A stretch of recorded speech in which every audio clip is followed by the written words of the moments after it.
আসসালামু আলাইকুম। আজকে আপনাদের সাথে শেয়ার করছি অত্যন্ত জনপ্রিয় পাকিস্তানি পেশোয়ারি গোশত রান্নার রেসিপি। খুবই সহজভাবে আজকের এই রেসিপিটি আপনাদের সাথে শেয়ার করার চেষ্টা করেছি। আশা করছি আমার আজকের এই রেসিপিটি আপনাদের কাছে খুবই ভালো লাগবে। যদি ভালো লাগে তাহলে আমার পুরো ভিডিও জুড়ে আমার পাশেই থাকবেন প্লিজ। আজকের রান্নার জন্য এখানে আমি নিয়েছি গরুর মাংস, তার সাথে নিয়েছি কয়েকটি আলু।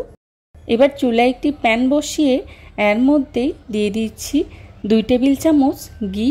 আমি এখানে খাঁটি গাওয়া ঘিটা ব্যবহার করেছি, আর এই রান্নাতে অবশ্যই খাঁটি গাওয়া ঘিটাই ব্যবহার করতে হবে।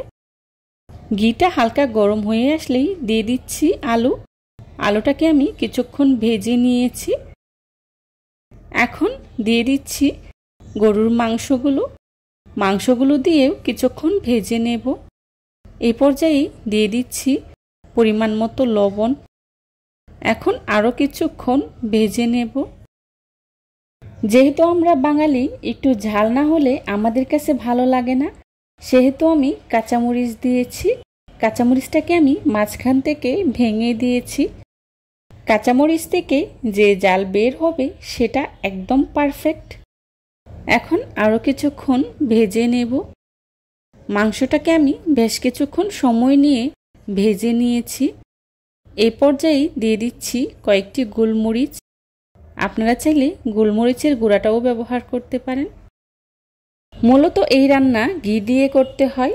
ঘি দিয়ে এই পেশোয়ারি গোশত রান্না করলে মাংসের র ফ্লেভার থাকে না, খুব সুন্দর সুঘ্রাণ সৃষ্টি হয়, যেটার জন্য এই পেশোয়ারি গোশত খেতে খুবই ভালো লাগে। মাংস আর আলুটাকে আমি বেশ কিছুক্ষণ সময় নিয়ে খুব ভালো করে ভেজে নিয়েছি।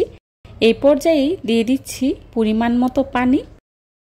মাংসটাকে খুব ভালো করে ভেজে নিলে মাংসের লো ফ্লেভারটা থাকে না।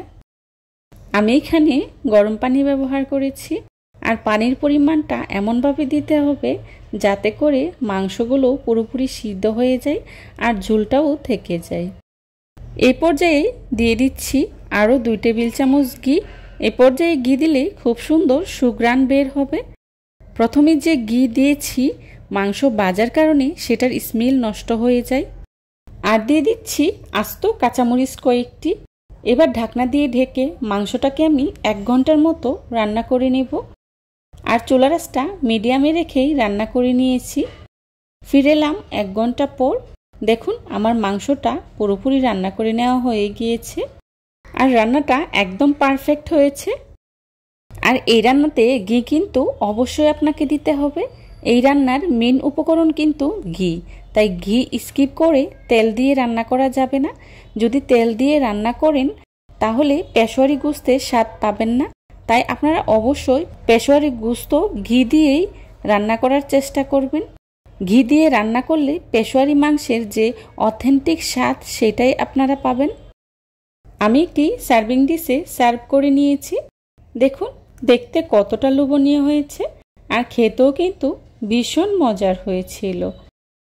যারা এতক্ষণ ধৈর্য সহকারে আমার ভিডিওটি দেখেছেন তাদেরকে জানাই অসংখ্য ধন্যবাদ। আমার পরবর্তী রেসিপি দেখার আমন্ত্রণ জানিয়ে আজকের মতো এখানেই বিদায় নিচ্ছি। সবাই ভালো থাকবেন, সুস্থ থাকবেন। আল্লাহ হাফেজ। আসসালামু আলাইকুম।